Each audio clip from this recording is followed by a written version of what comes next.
David Solberg, best known for his role in the popular 1970s television series Starsky and Hutch, has died, his wife announced in a statement to CNN. He was 80.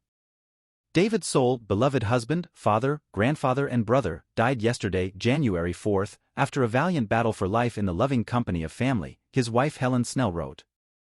He shared many extraordinary gifts in the world as actor, singer, storyteller, creative artist and dear friend. His smile, laughter and passion for life will be remembered by the many whose lives he has touched. No cause of death was shared. According to his site, the actor was born David Solberg in Chicago, Illinois and has spent the first 12 years of his life between the prairies of South Dakota and the divided city of post-World War II Berlin.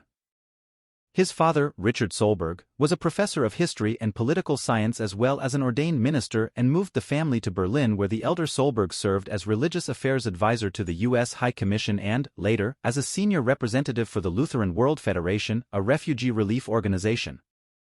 The man who would go on to become a star had a passion for sports, including baseball, and after graduating from high school, the then 18-year-old was offered a contract to play with the Chicago White Sox.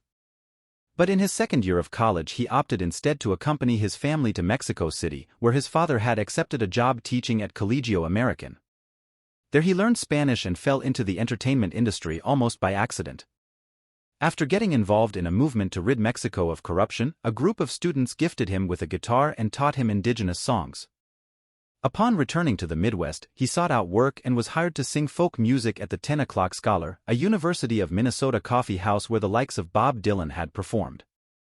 Being a blonde, blue-eyed Norwegian who could sing Mexican folk songs won him the gig, according to information on his website. Married at 21 with a child to support, he had a dispute with a friend who was an actor and also had a romantic interest in Solberg's wife. After a confrontation with that friend left the actor unable to appear in a play, Solberg took over the role from him. Soon after he separated from his wife, shortened his last name to Sol and began performing as the Covered Man. After sending a photo of himself as the Covered Man and an audition tape to the William Morris Talent Agency, he was signed without even meeting them.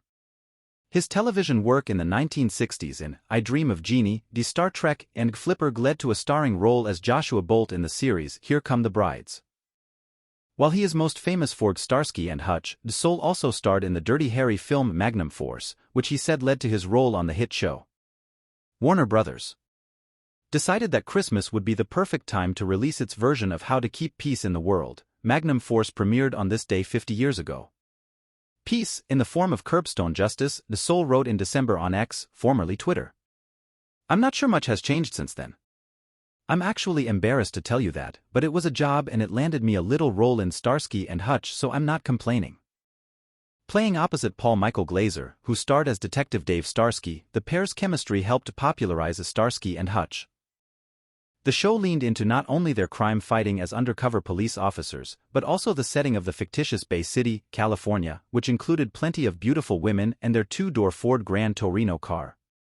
Sol worked steadily as an actor after Starsky and Hutch ended, but he also never let go of his first love of music. He had a hit with the single Don't Give Up on Us in 1976 and released 5 albums over the years. In 2004, he and Glazer made cameos in the crime-comedy film adaptation of Starsky and Hutch, this time with Ben Stiller and Owen Wilson playing the detectives.